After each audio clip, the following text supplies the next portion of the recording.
যাই হোক, যেটা আমরা দেখছিলাম যে আমরা যদি ক্লকওয়াইজ মুভমেন্টকে পজিটিভ বলি তাহলে অ্যান্টি ক্লকওয়াইজ যে মুভমেন্ট হবে সেটাকে আমরা নেগেটিভ বলবো। সেজন্য কেস 2 আমরা দেখতে পাচ্ছি যে ফোর্সের সাথে যে পয়েন্ট থেকে আমরা মুভমেন্ট নিব সেই মুভমেন্টের কারণ সেই পয়েন্ট থেকে যে মুভমেন্ট সৃষ্টি হচ্ছে ফোর্সের কারণে সেই পয়েন্টে সেটা অ্যান্টি ক্লকওয়াইজ মুভমেন্ট হচ্ছে, এবং অ্যান্টি ক্লকওয়াইজ মুভমেন্টকে আমরা এখানে নেগেটিভ মুভমেন্ট বলছি। এবং ও বিন্দু থেকে যে মোমেন্ট সৃষ্টি হচ্ছে ফোর্সের কারণে ও বিন্দুতে সেটা হচ্ছে এফ ইন্টু ডি এবং মাইনাস এফ ইন্টু ডি। আচ্ছা, মোমেন্টের যে ইউনিট সেটা হবে কিলোনিউটন মিটার অথবা নিউটন মিটার হতে পারে, পাউন্ড ফিট হতে পারে, এক্সেট্রা। অর্থাৎ ফোর্সের যে ইউনিট সেই ইউনিট থাকবে এবং যে ডিস্টেন্সের ইউনিট সেটাও থাকবে। ফোর্সের ইউনিট আমরা জানি কিলোনিউটন, নিউটন, পাউন্ড, কেজি ইত্যাদি হয়ে থাকে, এবং ডিস্টেন্সের ইউনিট হয়ে থাকে ইঞ্চ, ফিট, মিটার ইত্যাদি। তো মোমেন্টের ইউনিট হয়ে সেক্ষেত্রে ফোর্সের ইউনিট এবং ডিস্টেন্স ইউনিট দুইটার সমন্বয় হবে কিলোনিউটন মিটার, কিলোনিউটন ফিট বা কিলোনিউটন ইঞ্চি, বা newton metre, newton feet, newton inch, বা pound feet, pound metre, pound inch ইত্যাদি এভাবে হয়ে থাকতে পারে। যাই হোক, এরপরে আমরা যেটা দেখব, আমরা এখানে একটা ফর্মুলা আছে ভ্যারিজেন্স থিওরি, সেটা একটু সংক্ষেপে দেখি। এটা অত ডিটেল আমরা দেখব না, এটা আমরা ফিজিক্সে পড়ে আসছি। Moment of resultant about a certain point is equals to summation of moment of all components about that point. অর্থাৎ একটা নির্দিষ্ট বিন্দুর থেকে যদি আমরা কোনো একটা রেজাল্টেন্টের মোমেন্ট নিই সেটা সমান হবে যে যতগুলো আলাদা ফোর্স থাকবে সেই বিন্দু থেকে যতগুলো আলাদা ফোর্স থাকবে সেই সবগুলো ফোর্সের সমন্বয়ে যেই মোমেন্ট হবে সেই মোমেন্টের সমষ্টির সমান। এখানে দেখানো আছে যে রেজাল্টেন্ট হলো একটা রেজাল্টেন্ট হচ্ছে আর, এবং এখানে তিনটে ফোর্স আছে দুইটা ফোর্স আছে কিউ এবং পি এবং কিউ। তাহলে রেজাল্টেন্ট সমান হবে পি এবং কিউর কারণে যে মোমেন্ট সৃষ্টি হচ্ছে সেটা। তাহলে রেজাল্টেন্টের ও বিন্দুর সাপেক্ষে রেজাল্টেন্টের যেই মোমেন্ট সৃষ্টি হচ্ছে সেটা হচ্ছে ডি আর, ডিস্টেন্স ফর আর। তাহলে মোমেন্ট হবে আর ইন্টু ডি আর, এবং এটা যেহেতু ক্লকওয়াইজ মোমেন্ট হবে এই জন্য এটা পজিটিভ হচ্ছে। এরপরে পি এর কারণে যে মোমেন্ট হচ্ছে সেটা হচ্ছে ডিপি, ও বিন্দু থেকে পি ফোর্সের যে ডিস্টেন্স সেটা হচ্ছে ডিপি। তাহলে পরে এটা যে ধরনের মুভমেন্ট হচ্ছে অ্যান্টি ক্লকওয়াইজ মুভমেন্ট হচ্ছে এই জন্য এটা নেগেটিভ হবে পি ইন্টু ডিপি। এবং ও থেকে কিউর কারণে যে মোমেন্ট সৃষ্টি হচ্ছে সেটা হচ্ছে কিউ ইন্টু ডি কিউ, এবং এটা ক্লকওয়াইজ মুভমেন্ট সৃষ্টি হচ্ছে এই জন্য এটা পজিটিভ। তাহলে এখানে ভ্যারিজেন্স থিওরি অনুযায়ী যেটা হবে সামেশন অফ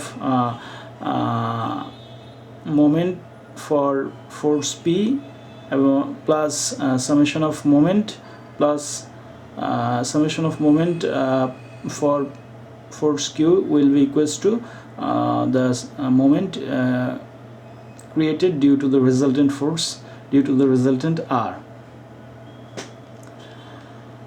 ভ্যারিজেন্স থিওরি অনুযায়ী আমরা এটা পাচ্ছি। এরপরে স্পেশাল কেস যেটা বলা আছে, স্পেশাল কেস আসলে আমরা যদি কি বলে ডেফিনেশনটা একটু রিকল করার চেষ্টা করি। মোমেন্টের ডেফিনেশন ছিল ফোর্স ইন্টু পারপেন্ডিকুলার ডিস্টেন্স, কিন্তু আমরা যদি এমন কোনো কেস আমাদের সামনে আসে যখন পারপেন্ডিকুলার কোনো ডিস্টেন্স থাকবে না, অর্থাৎ ফোর্স যেই বিন্দু দিয়ে পাস করতেছে আমাদেরকে যদি সেই একই বিন্দুতে, অর্থাৎ ফোর্স যে বিন্দু দিয়ে পাস করতেছে সেই কোনো একটা লাইনের কোনো একটা বিন্দুতে যদি বিন্দু থেকে যদি আমাদের মোমেন্ট বের করতে বলে সেক্ষেত্রে ফোর্সের সাথে ওই বিন্দুর পারপেন্ডিকুলার কোনো ডিস্টেন্স থাকবে না। সেক্ষেত্রে ফোর্স ইন্টু ডিস্টেন্স যেহেতু জিরো, ওই দুইটা গুণ করলে গুণফলও জিরো হয়ে যাবে, সেক্ষেত্রে কোনো মুভমেন্ট আসলে হবে না। সেটা আসলে স্পেশাল কেসে দেখানো আছে যে একটা ফোর্স যাচ্ছে এফ এবং এ বিন্দু থেকে তার মুভমেন্ট বের করতে বলা হয়েছে। যেহেতু ফোর্সটা এ বিন্দু দিয়েই পাস করছে এবং এ বিন্দু থেকে ওই ফোর্সের কোনো পারপেন্ডিকুলার ডিস্টেন্স নেই, সেজন্য এর মোমেন্ট হবে F into zero which is zero. আচ্ছা, এরপরে আমরা কিছু প্রবলেম দেখব। প্রবলেম নাম্বার ওয়ানে যেটা আছে যে দুইটা কেবলের মাধ্যমে একটা হরিজন্টাল ওয়েট ঝুলানো আছে, একটা হরিজন্টাল ওয়েট যার ওজন হচ্ছে 300 নিউটন, এবং এর উপরে এই হরিজন্টাল ওয়েটের উপরে একটা কনসেন্ট্রেটেড ওয়েট দেওয়া আছে 200 নিউটন এবং একটা কনসেন্ট্রেটেড লোড দেওয়া আছে 100 নিউটন। এই টোটাল যে হরিজন্টাল বার যেটা আছে সেই বারের লেন্থ হচ্ছে 4 মিটার, 4 মিটার, এবং লেফট সাইড যে কেবল আছে, লেফট সাইড কেবল থেকে 1.5 মিটার দূরে 200 নিউটন লোডটা দেওয়া আছে, এবং রাইট সাইড যে কেবল আছে, রাইট সাইডের কেবল থেকে 1 মিটার দূরে 100 নিউটন কনসেন্ট্রেটেড লোড দেওয়া আছে। সেক্ষেত্রে আমাদের বলা হয়েছে যে কেবলের ফোর্স কী হবে, find out the cable forces, অর্থাৎ কেবলের যে রিয়াকশান হবে সেই রিয়াকশানগুলো বের করতে বলা হয়েছে to keep the horizontal weight stable. Horizontal weight যেটা আছে সেটাকে স্টেবল রাখতে হলে কেবলের রিয়াকশান কত হবে সেটা বের করতে হবে। আচ্ছা, যদি আমাদের কেবল রিয়াকশান বের করতে হয় তাহলে কি করতে হবে, কেবলকে আমাদের কাটতে হবে। কেবল যেখানে আছে সেখানে যদি কাটি তাহলে আমরা যেটা হবে, কেবল অপোজিট যেটা হবে যে কেবলটা এটা যেহেতু ওয়েটটা নিচের দিকে ঝুলছে কেবল, সেহেতু কেবলকে অপোজিট ডিরেকশনে সমান এবং বিপরীতমুখী রিয়াকশান কাজ করতে হবে কেবলের, তাহলেই পরে এই যে হরিজন্টাল ওয়েট যেটা আছে সেটা ব্যালেন্সে থাকতে পারবে। সেজন্য আমরা দেখতে পাচ্ছি এখানে যেই R1 এবং R2 কেবলের যে রিয়াকশান সেই দুটাকে অপোজিট ডিরেকশনে দেখানো আছে, অর্থাৎ ফোর্স যেই দিকে কাজ করতেছে নিচের দিকে তার অপোজিট ডিরেকশনে কেবলের রিয়াকশান দেখানো আছে উপরের দিকে। তাহলে R1 এবং R2 বলতে পারি যে আমরা এরা উপরের দিকে কাজ করতেছে। হ্যাঁ, আচ্ছা, এছাড়া অন্যান্য যে লোডগুলো আছে সেগুলোকে যদি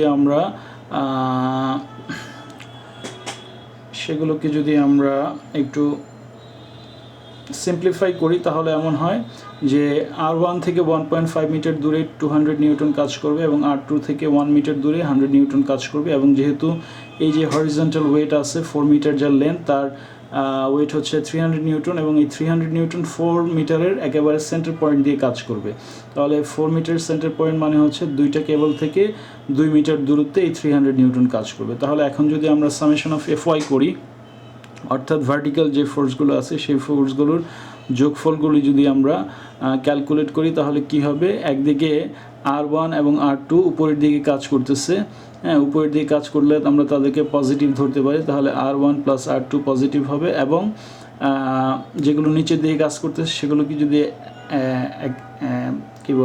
নেগেটিভ ধরি তাহলে কি হয়, 200 নিচের দিকে কাজ করতেছে, 100 নিচের দিকে কাজ করতেছে এবং 300 নিচের দিকে কাজ করতেছে, সবগুলো মাইনাস হবে।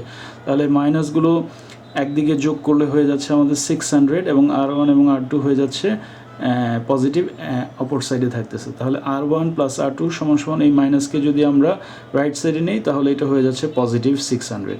তাহলে আমরা বলতে পারি R1 plus R2 equals to 600। এটাকে আমরা 1 নম্বর ইকুয়েশন হিসেবে মার্ক করলাম। এখন যেহেতু আমাদের এখানে দুইটা আননোন আছে R1 এবং R2, তাহলে আমাদের কি করতে হবে, যে কোনো একটা পয়েন্টে আমাদের মোমেন্ট নিতে হবে।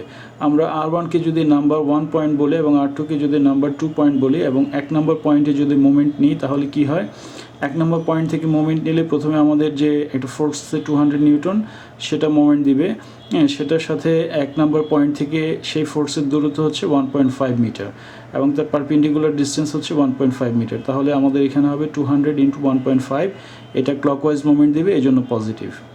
এরপরে আমাদের আছে হচ্ছে 300 নিউটন, 1 নম্বর পয়েন্ট থেকে 300 নিউটন ফোর্সের দূরত্ব আছে 2 মিটার, তাহলে হবে 300 ইন্টু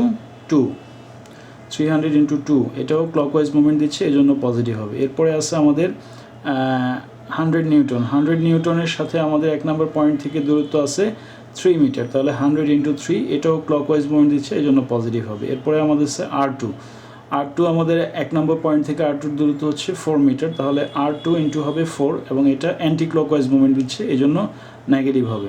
তাহলে এই সবগুলো যদি আমরা এখন যোগ বিয়োগ করি এবং ক্যালকুলেট করি, এখান থেকে আমরা R2 মান পেয়ে যাব। হ্যাঁ, R2 যেহেতু নেগেটিভ আছে, এই সবগুলোকে যদি বাকি যেগুলো আছে সেগুলোকে যোগ করি এবং অপর সাইডে নিয়ে যাই রাইট সাইডে, তাহলে সেখানেও এটা নেগেটিভ চলে আসবে। তাহলে দুই সাইডে যে নেগেটিভ আছে সেই নেগেটিভগুলো একটা আরেকটার সাথে কাটা যাবে, তাহলে আমরা R2 মান পেয়ে যাব। R2 সমান আমরা পাই 300 নিউটন। এখন R1 plus R2 equals to 600, যেই 1 নম্বর ইকুয়েশন আছে সেই 1 নম্বর ইকুয়েশনে যদি R2 মান নিয়ে বসাই, সেখান থেকে আমরা পেয়ে যাব R1 equals to 600 minus 300 which is 300 Newton. হ্যাঁ, তাহলে আমরা যেটা ধরলাম যে R1 এবং R2 উপরের দিকে কাজ করতেছে, এবং আমরা রেজাল্ট থেকেও দেখলাম যে R1 এবং R2-র মান পজিটিভ এসছে, অর্থাৎ আমরা যেটা উপরের দিকে ধরেছিলাম সেই ধরাটা আমাদের ঠিক আছে। হ্যাঁ, এখানে যদি R1 এবং R2-র মান পজিটিভ না আসতো, তাহলে আমরা বুঝতাম যে আমরা যেটা ধরেছিলাম ডিরেকশন, সেই ডিরেকশন ধরাটা ভুল আছে। কিন্তু এখানে আমরা দেখতে পাচ্ছি যে R1 এবং R2-র মান পজিটিভ এসছে, সেহেতু আমরা বলতে পারি যে এখানে আমাদের ডিরেকশন ধরা ঠিক আছে। আচ্ছা, এবার আমরা 2 নম্বর প্রবলেমটা দেখতে পারি। 2 নম্বর প্রবলেমে যেটা আছে, একটা কেবল আছে, দুইটা কেবলের মাধ্যমে একটা হরিজন্টাল বার ঝুলানো আছে, যে বারের ওয়েট হচ্ছে 300 নিউটন। দুইটা কেবলের মধ্যবর্তী দূরত্ব হচ্ছে 3 মিটার, এবং কেবলের বাইরে অর্থাৎ রাইট সাইডের যে কেবল আছে সেই কেবলের বাইরেও বারটা 1 মিটার ঝুলানো আছে। হ্যাঁ, দুইটা কেবলের মধ্যবর্তী স্থানে অর্থাৎ 3 মিটার যে দুইটা কেবলের মধ্যবর্তী দূরত্ব হচ্ছে 3 মিটার, 3 মিটার ঠিক মাঝামাঝি জায়গায় 200 নিউটন একটা ওয়েট আছে, এবং একেবারে বারের শেষ প্রান্তে রাইট সাইড থেকে 0.5 মিটার দূরত্বে 100 নিউটন একটা কনসেন্ট্রেটেড লোড দেওয়া আছে। আমাদেরকে বলা হয়েছে যে এই কেবলের রিঅ্যাকশান বের করতে হবে। তাহলে প্রিভিয়াস প্রবলেমের মতো আমরা যদি লোডগুলোকে সিম্পলিফাই করি, তাহলে যেটা হবে, যেহেতু সবগুলো লোড নিচের দিকে কাজ করতেছে, আমরা খুব সহজেই বুঝতে পারছি যে কেবলের রিঅ্যাকশানটা অপোজিট সাইডে হবে। তাহলে কেবল যেহেতু দুইটা আছে, আমরা একটাকে R1 বলতে পারি, একটাকে R2 বলতে পারি। R1-কে আমরা 1 নম্বর পয়েন্ট বলতে পারি এবং R2-কে 2 নম্বর পয়েন্ট বলতে পারি। এবং কেবলের রিঅ্যাকশানগুলো, যেহেতু লোড নিচের দিকে কাজ করতেছে, কেবলের রিঅ্যাকশানগুলো উপরের দিকে থাকবে। তাহলে পরে দেখতে পাচ্ছি আমরা R1 থেকে 1.5 মিটার দূরত্বে 200 নিউটন লোড কাজ করবে, এবং R1 থেকে 3 মিটার দূরত্বে R2 লোড কাজ করবে, এবং একেবারে বারের শেষ প্রান্ত থেকে 0.5 মিটার দূরত্বে 100 নিউটন লোড একটা কাজ করতেছে, এবং যে হরিজন্টাল যে বার আছে সেই বারের ওয়েট হচ্ছে 300 নিউটন। এই 300 নিউটন লোড কাজ করবে R1 যে টোটাল যে বারের লেন্থ আছে সেই বারের লেন্থের মাঝামাঝি জায়গা দিয়ে। তাহলে টোটাল বারের লেন্থ আমরা দেখতে পাচ্ছি 4 মিটার। তাহলে 4 মিটারের মাঝামাঝি যদি কাজ করে, তাহলে এটা R1 থেকে 2 মিটার দূরত্বে কাজ করবে এই 300 নিউটন। তাহলে এখন আমরা যদি আগের মতো সামেশন অফ FY নেই, অর্থাৎ যে ভার্টিক্যাল ফোর্সগুলো আছে সেই ভার্টিক্যাল ফোর্সের যোগফল যদি আমরা কাউন্ট করি, তাহলে যেটা হয়, R1 এবং R2 উপরের দিকে যাচ্ছে, এটা পজিটিভ হবে। এছাড়া 200 নিউটন যেটা আছে সেটা নিচের দিকে যাচ্ছে নেগেটিভ, 100 নিউটন নিচের দিকে যাচ্ছে নেগেটিভ, 300 নিউটন নিচের দিকে যাচ্ছে নেগেটিভ। এই সবগুলো নেগেটিভকে যদি আমরা রাইট সাইডে নিয়ে যাই, পজিটিভ 600 হবে। তাহলে আমরা বলতে পারি R1 plus R2 equals to 600। এটাকে 1 নম্বর ইকুয়েশন হিসেবে আমরা মার্ক করলাম। এখানে আমরা দেখতে পাচ্ছি 1 নম্বর ইকুয়েশনে দুইটা আননোন আছে, R1 এবং R2। তাহলে আমাদের যে কোনো একটা পয়েন্টে যদি আমরা এখন মোমেন্ট নেই, তাহলে অপর যেই পয়েন্টটা আছে সেটা বের হয়ে যাবে। তাহলে আমরা যদি 1 নম্বর পয়েন্টে এখন মোমেন্ট নেই, তাহলে কি হয়, 200 যেই নিউটন যেই লোড আছে সেটা আরও 1 নম্বর পয়েন্ট থেকে তার লম্ব দূরত্ব হচ্ছে 1.5 মিটার। তাহলে আমরা বলতে পারি 200 × 1.5, এটা ক্লকওয়াইজ মোমেন্ট দিচ্ছে, এই জন্য পজিটিভ। এরপরে 300-এর সাথে 300 নিউটন যে লোড আছে তার সাথে 1 নম্বর পয়েন্ট থেকে দূরত্ব হচ্ছে 2 মিটার। তাহলে এটা 300 × 2 হবে, এবং এটাও লম্ব দূরত্ব, এটাও ক্লকওয়াইজ মুভমেন্ট দিচ্ছে, এই জন্য পজিটিভ হবে। এরপরে আছে আমাদের R2 ইন্টু 1 নম্বর পয়েন্ট থেকে তার দূরত্ব হচ্ছে 3 মিটার, তাহলে R2 × 3 হবে, এটা অ্যান্টি ক্লকওয়াইজ মুভমেন্ট দিচ্ছে, এই জন্য নেগেটিভ হবে। এরপরে আমাদের আছে 100 নিউটনের সাথে আমাদের লোড আছে 3.5 মিটার।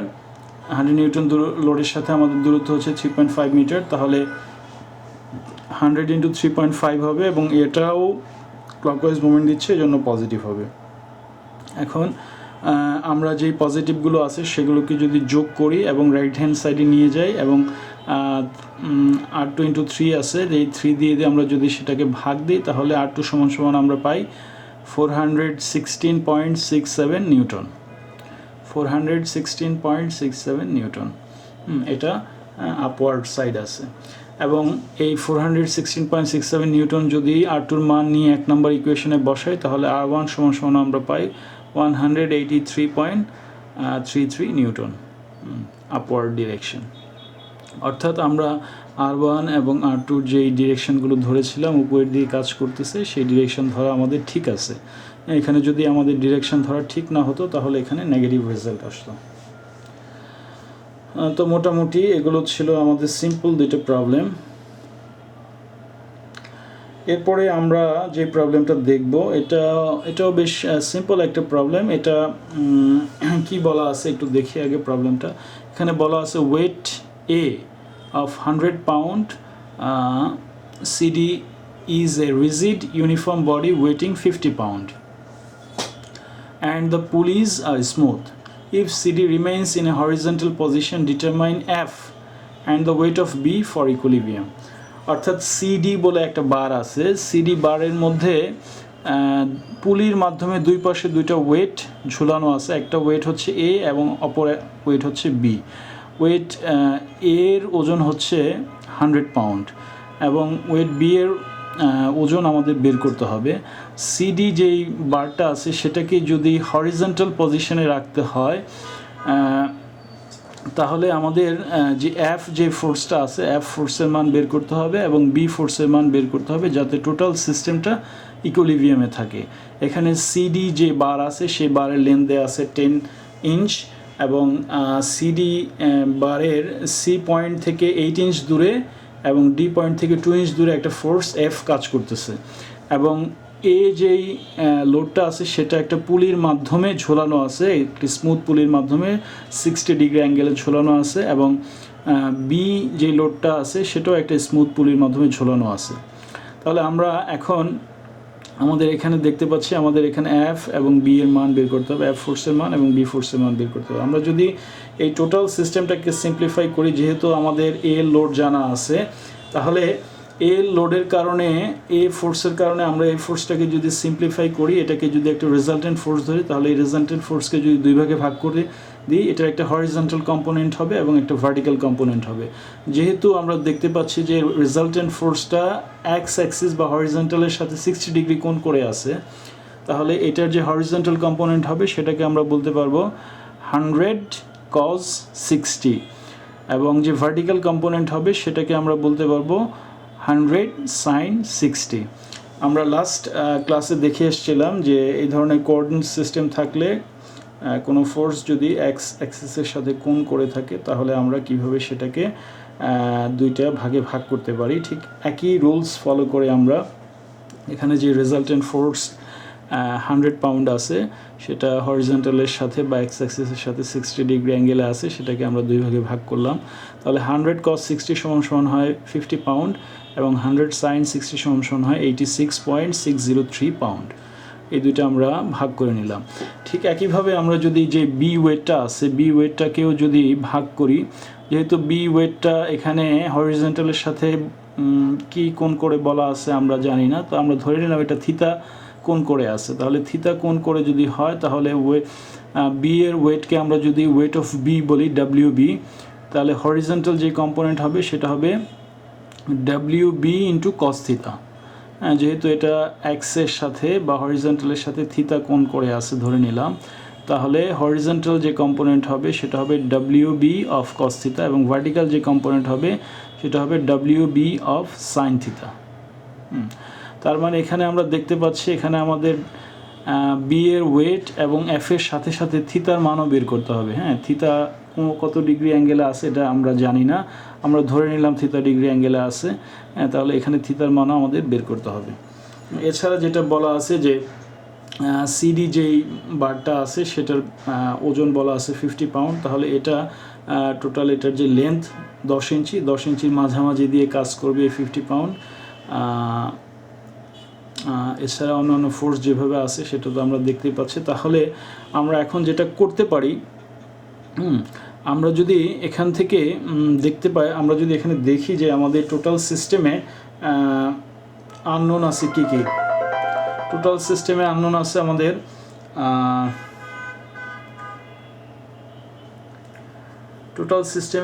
আননোন আছে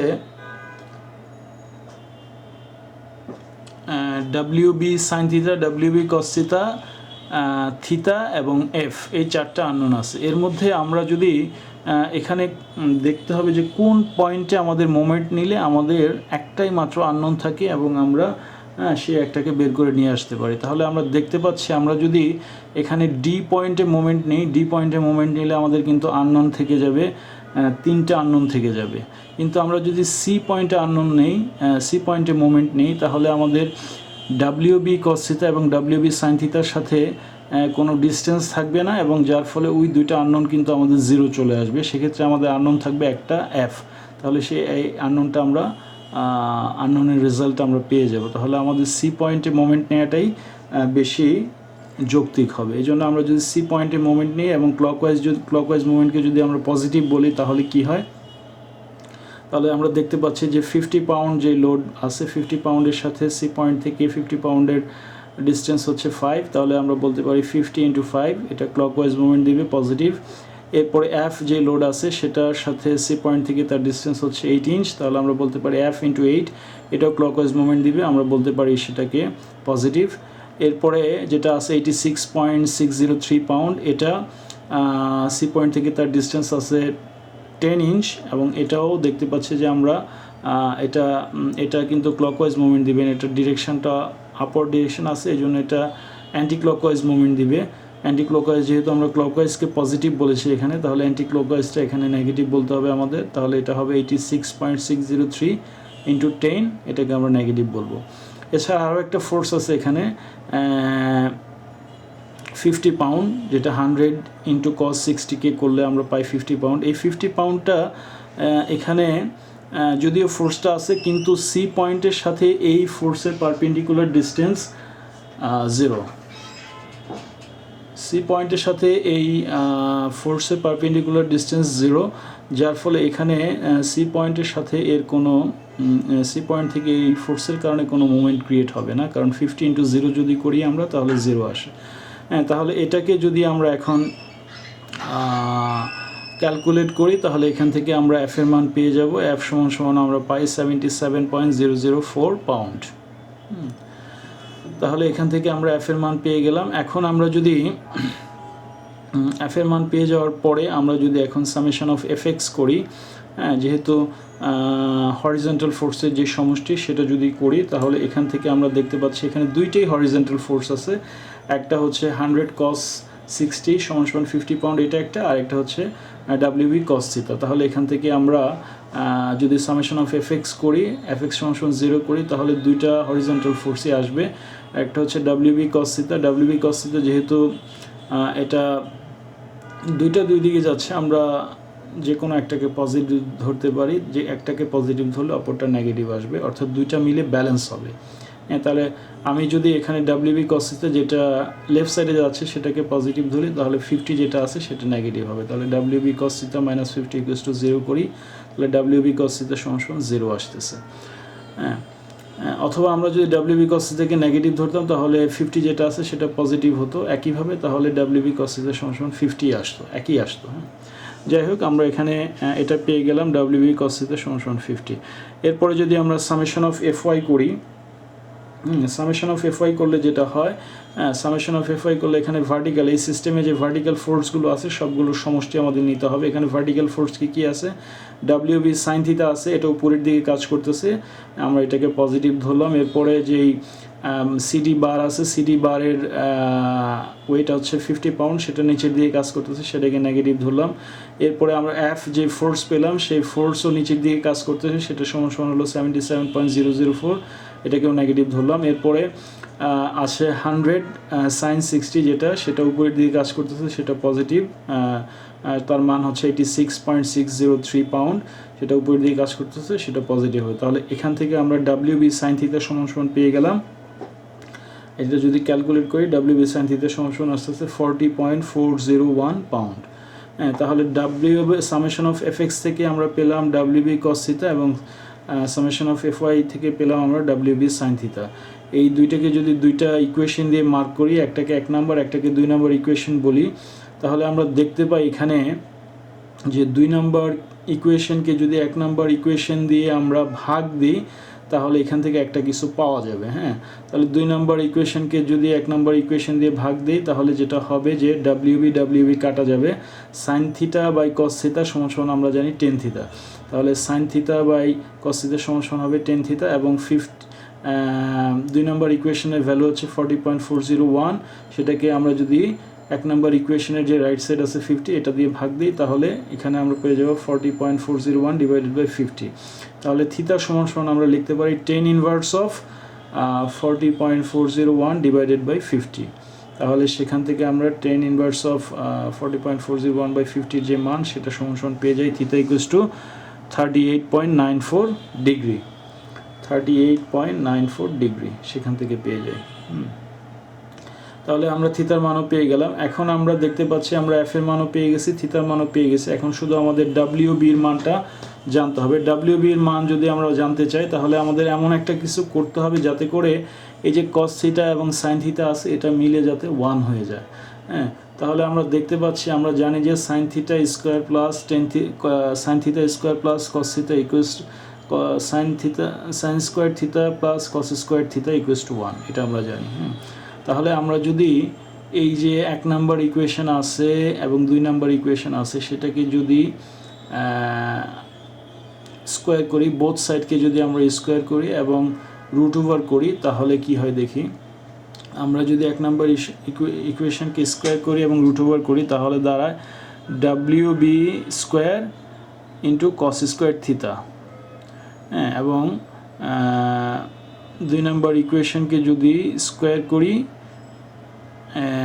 তাহলে দাঁড়ায় W B square into sine square theta. তাহলে এই দুইটাকে যদি 1 নাম্বার এবং 2 নাম্বারকে যদি স্কোয়ার করি এবং যোগ করি তাহলে রাইট হ্যান্ড সাইড সমান সমান আমরা পাবো W B square cos square theta plus W B square sine square theta. হ্যাঁ, এবং রাইট সাইডে পাবো আমরা 50 স্কোয়ার প্লাস 40.401 স্কোয়ার। তাহলে দুই পাশকে আমরা যদি রুট ওভার করি তাহলে যেটা পাবো এবং সেখান থেকে ডাব্লিউ বি স্কোয়ারকে যদি কমন নেই তাহলে আমরা পাবো কস square theta plus sign square theta. তাহলে কস স্কোয়ার থিতা এবং সাইন স্কোয়ার থিতাকে আমরা বলতে পারি সেটা সমান সমান 1। তাহলে আমরা পাবো লেফট হ্যান্ড সাইডে আমরা পাবো ডাব্লিউ বি স্কোয়ার ইন্টু 1। তাহলে এবং রাইট হ্যান্ড সাইডে আমরা পাবো 50 square plus 40.401 square root over পাবো। তাহলে যেহেতু ডাব্লিউ বি স্কোয়ার আছে এবং তার উপর একটা রুট আছে তাহলে স্কোয়ার আর রুটে কাটা যাবে এবং রাইট হ্যান্ড সাইডে 50 square plus 40.401 square root over করলে যা রেজাল্ট আসে সেখান থেকে আমরা ডাব্লিউ এর মান পেয়ে যাব, ডাব্লিউ বি এর মান পেয়ে যাব। তাহলে ডাব্লিউ বি সমান সমান আমরা পাই 64.28 পাউন্ড।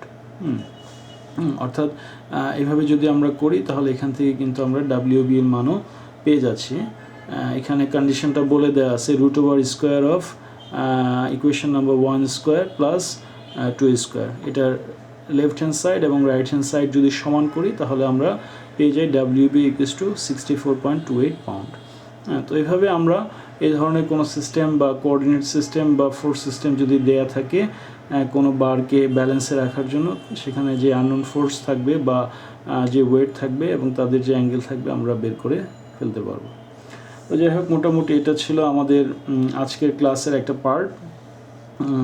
এই ক্লাসের মধ্যে যদি আপনাদের কারো কোনো জিজ্ঞাসা থাকে বা কারো কোনো প্রশ্ন থাকে আমাকে ডেফিনেটলি ক্লাসরুমে জিজ্ঞেস করবেন, আমি চেষ্টা করব সেগুলোকে আপনাদের জন্য এক্সপ্লেন করতে।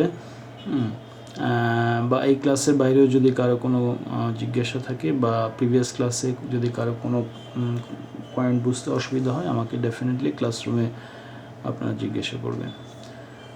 তো যাই হোক, মোটামুটি এটা ছিল আমাদের আজকের ক্লাস, এখানেই শেষ করছি। সবাইকে ধন্যবাদ।